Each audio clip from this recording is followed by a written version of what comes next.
साथीहरु एउटा यो फुलहरु रोप्नलाई है खोर्सानीको बिरुवाहरु के फुलहरु रोप्नलाई लागि चाहिँ तपाईको चाहिँ यहाँ म एउटा जग्गा बनाउँछु छु हैन। हात पनि तपाईको यस्तो भइराछ है। र यहाँ चाहिँ एउटा अब के हुन्छ म यसरी मजाले रोपेर खोर्सानी रोप्नुपर्छ कि या फुल रोप्नुपर्छ यो चाहिँ म तपाईको डल्लै बनाइराख्छु हो हैन। बनाइराख्दा चाहिँ मलाई तपाईको सजिलो पनि हुन्छ हो। त्यहाँदेखि यहाँ रोप्छु हैन।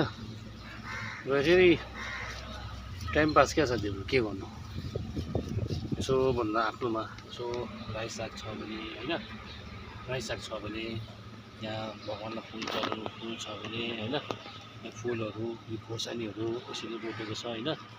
यो खोर्सानीहरु सबै भयो भने क्या स्ट्रबेरी है मजाको देख्छ नि एउटा हैन। खानेकुरा सबै आफै रोपेर लगायो भने एकदम राम्रो हुन्छ है। र आज चाहिँ तपाईले यो भिडियो हेरिराख्नु भएको छ है। र म के रोप्छु हैन त्यो तपाईले डल्लै देख्नु हुनेछ हैन।